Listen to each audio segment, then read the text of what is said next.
Huy, naguba gyud ang akong portahan ba. So na yung mga bagay na maguba jud siya marag sa tao ba mobigay na gyud og kapuyo na. Huy, sumoto na hunahuna ko ako ba siyang ipapanday og ako na lang bagyod. Kay ako pang gyud na hasta man pong mahala magpapanday ro niya. Ang problema is kini ra man yung bisagra.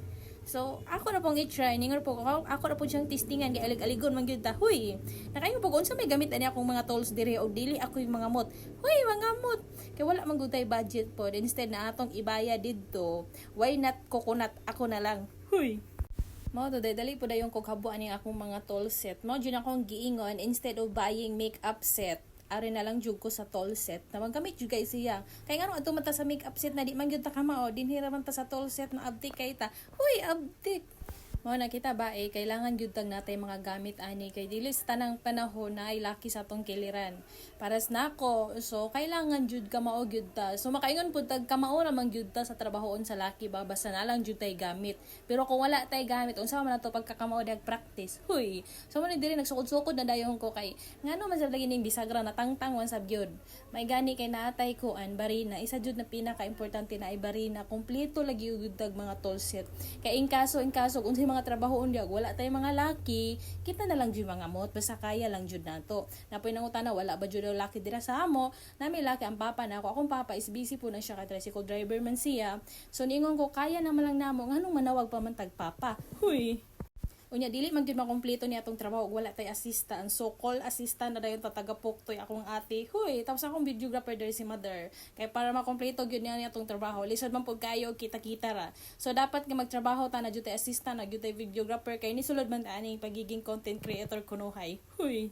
Mao na nakaana na lang pug ko. Hindi ko na talaga kailangan ng lalaki sa buhay kay kung lalaki sa buhay tapos tapulan manggaling tapos ako ra man gyapon mo trabaho may pagwala na lang gyud ayoko ma-stress basta kaya na ako na kaya ako pinakahit ko gyud nang bitaw na ako'y sugoon na ipatrabaho din ingon ako unya kana gyud pinakahit ko gyud ba ingon ako na ako isugo sa imo lihok kadayon kay maiinit ang ulo ko sa ako na imo lihok mo na nagpractice gyud ko kaning trabahon sa laki pod kay ganahan masag gyud ko ani instead og kanang mag makeup lagi ta kay wala man tay talent anang makeup para asa man pud ta mag makeup ta mas maayo ang atong practicean kining sa balay kay para unsay mga guba diha unsay trabahoon unay na gyud tang mo trabaho. Munay giingon wala joy lisod sa gustohon, lisod sa dili gusto. Sa hunahuna ra gud nato na dili kaya, pero kung ato na siyang i-try, makaingon ta kaya man day, maka-proud sa atong self na ang trabaho sa laki, bisag ingani lang gyud para sa ako ha. Maka-proud kay syempre kaya man day nako, pero muna na gyud ni dili gyud siya ingana kadali kay hasta pag yung naghanang mga kasayupan, munay giingon gani na wala may perfect sa sugod masayop man gyud.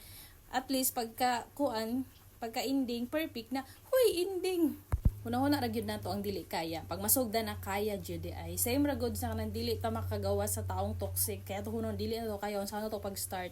Pero kung makagawas na ta makayo na to, kaya man din nato. So same ra pud sa nay trabahoon. Sa hunahuna na to dili na to kaya kay panglaki gud ni na trabahoon. Pero masugdan na nato, matrabaho na nato, makayo jud ta, oy kaya jud ay nato. Huy. Pero di talaga siya madali. Okay, kasakit talaga sa akong kamay kay grabe man ikagahi. Kung ingon mo nga wala naman imo naggamitag barina. Ang dito ra sa may siminto akong gibarina ang dinhi sa kahoy di mano-mano na nako na siya kay kung gibarina maguna ko na siya. Basig matipak ba. So mao na ni ang final na trabaho ni Justin Writer. Huy, kamao gyud ko. Thank you Lord.